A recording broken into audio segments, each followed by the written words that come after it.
So today, I, Dave Ettinger, host of the Dave Talk Sports YouTube channel, is going to give you a little bit of a history lesson.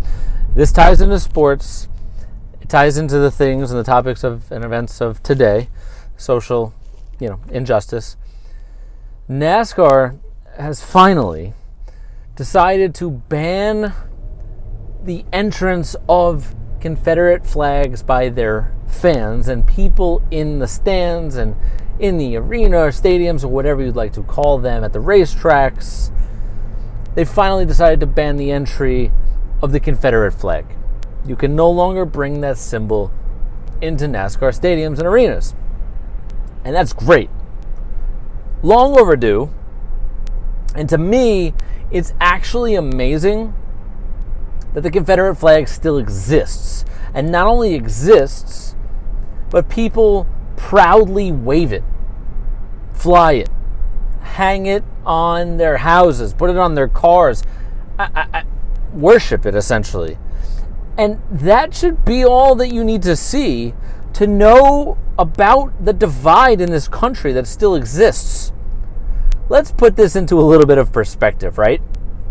The United States history is starting to get pretty old. It's not as old as other countries, right? We don't have as rich a history as Europe and other places. And if you travel at all, you will see that on every street corner pick a major city. Paris, Rome. You walk through the Colosseum, you're talking about thousands of years. You walk down the streets of the United States, you're talking about hundreds of years. So, but still, in the grand scheme of a couple hundred years of history, the Confederate flag existed for 4 years.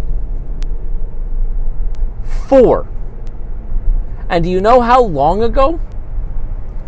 The Confederacy was dissolved because they lost. Newsflash, you lost. 155 years ago.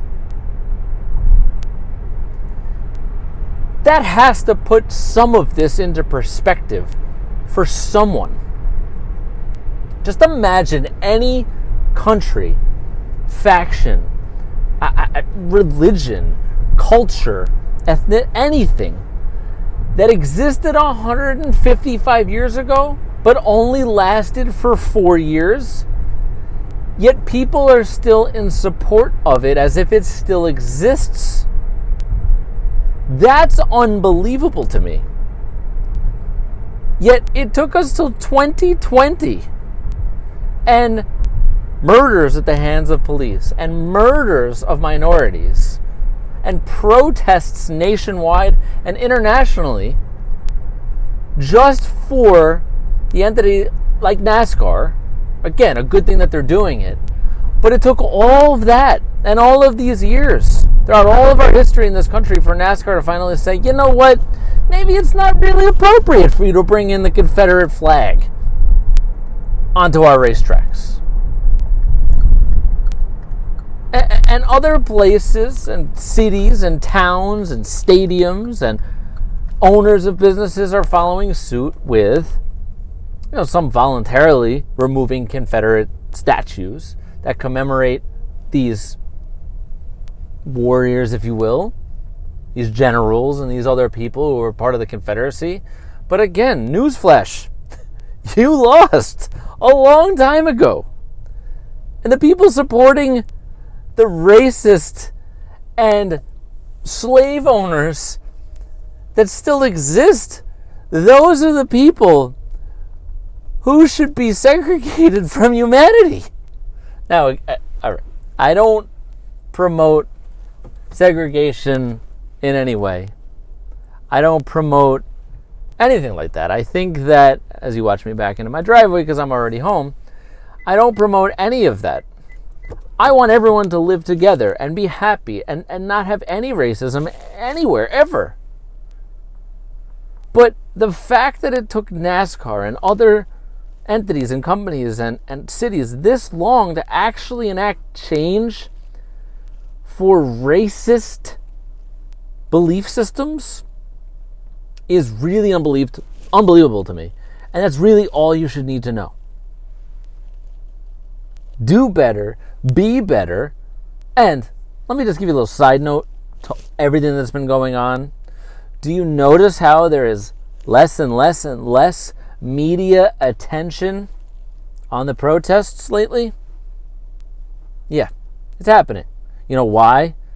Because they're finally as peaceful, not all of them, but as peaceful as can be.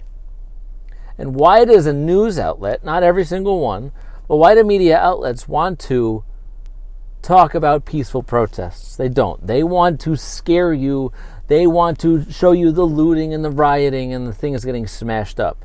And that's the opposite of helping. So just recognize that the peaceful protests are still happening and they're finally working. And we need to continue them peacefully, yes, but continue to enact change together. That's it. So if you have a Confederate flag, I think you know where you can put it. Up your ass. See ya.